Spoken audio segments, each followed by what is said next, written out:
Ассаляму алейкум, с вами Ислам ТВ. Как вам такое видео? Почему нельзя содержать собак в доме? Почему собака считается грязным животным? И собака, которая стала причиной для рая? И этому есть несколько хадисов пророка, алейхиссаляту вассалям, которые доказывают это.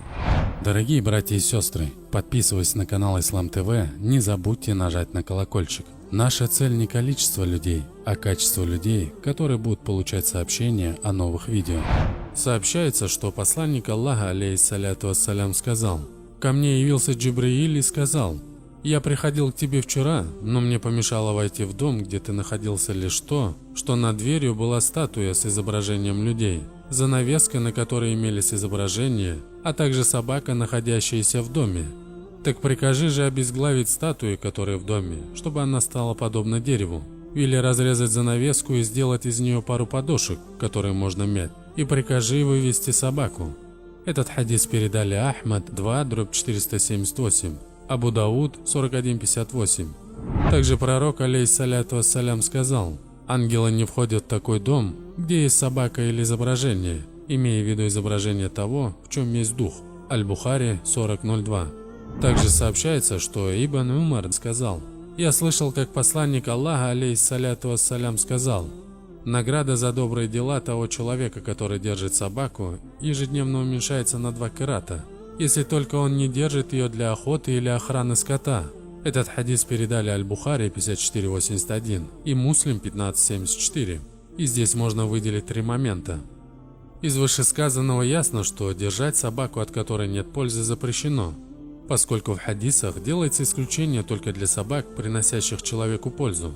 А таковыми являются охотничьи собаки и собаки, охраняющие посевы и скот. К ним также могут относиться собаки полицейские, поскольку от них есть польза. Что касается ежедневного уменьшения вознаграждения за совершенный благой поступок в размере на 1 или 2 карата, то об истинном его размере известно лишь Аллаху. Говорят, что это зависит от вреда, причиняемого собакой.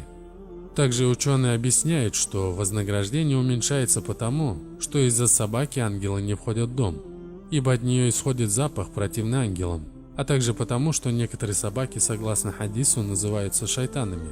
Также сказано, что вознаграждение уменьшается по причине ослушания, если кто-то нарушает данный запрет, и по причине того, что собака, находясь в доме, может незаметно для хозяина поесть из его посуды, а тот не вымоет ее 6 раз водой и 1 раз землей.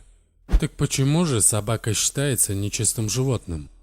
Передают со слов Абу Хурейры, что пророк, алейхиссаляту вассалям, сказал: «Если собака оближет сосуд, принадлежащий кому-либо из вас, пусть выльет его содержимое и затем промоет этот сосуд 7 раз». Этот хадис передали Муслим 279 и Ан-Насаи 1/53. Также передают со слов Абу Хурейры, что пророк, алейхиссаляту вассалям, сказал: «Очищение вашей посуды лаканной собакой осуществляется путем 7-кратного промывания, при этом первый раз ее следует промыть, используя землю». Этот хадис передали Ахмад 2/427, Аль-Бухари 172, Муслим 279 и так далее. Имам Ан-Навави в своем комментарии на Сахих Муслима об этом хадисе говорит следующее. Хадис указывает на обязательность очищения посуды водой 7-кратно от того, что собака – нечистое животное. Если ее моча, помет, кровь, пот, шерсть или слюна попадут на одежду, тело человека или какой-то чистый предмет, то его необходимо помыть 7-кратно, 1 раз из которых землей. Основываясь на этих высказываниях, мусульмане не содержат собак дома, за исключением служебных или охотничьих. Но также не стоит забывать, что есть история о людях, грехи которых были прощены из-за милосердия, проявленного по отношению к собаке. И об этом следующий хадис. Передают со слов Абу Хурейры, что посланник Аллаха, алейхиссаляту вассалям, сказал: «Как-то одного человека, шедшего своей дорогой, стала мучить сильная жажда. Он нашел колодец, спустился к воде и напился. А когда выбрался наружу, неожиданно увидел перед собой собаку, высовавшую язык и евшую от жажды влажную землю. При виде этого человек сказал себе: эту собаку жажда мучить так же, как мучила она меня». После чего он снова спустился к воде, наполнил ею свой башмак, взял его в зубы и не выпускал его изо рта, пока не выбрался наверх. Поднявшись же на поверхность земли, он напоил собаку, и Аллах отблагодарил его за это, простив ему его грехи. Люди спросили: «О посланник Аллаха, разве нам полагается награда из-за животных?» Он сказал: «Награда полагается за все живое». Муслим 22:44, Абу Дауд 25:50 и так далее. Великий богослов имам Аш-Шарани в своей книге Аль-Бахруль Мавруд пишет следующее: «Все живое вокруг нас Аллах наделил особенностями, свойственными только Ему и никому другому. Особо приближенные к Аллаху люди видят эти особенности и перенимают их. Подобные качества они наблюдают и у собак.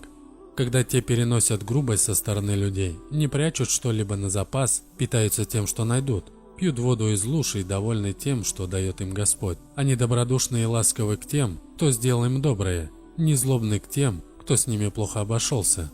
И основываясь на приведенных доводах, некоторые верующие считают, что милосердие по отношению к собакам исходит от веры, а Аллах знает истину. И да благословит Аллах нашего пророка Мухаммада, алейхиссаляту вассалям, и его сподвижников, и его семейства. Да хранит вас Аллах, дорогие подписчики. Альхамдулилля, я довел до тебя эти хадисы, и тебе было суждено дослушать их до конца. Иншаллах, получим все от этого пользу. Пишите свое мнение об этом, а кто знал, тот ставит лайк, и возможно об этом узнает еще больше людей. И обязательно не ленитесь выделять время для изучения своей религии. До новых встреч! Ассаляму алейкум ва рахматуллахи ва баракатуху.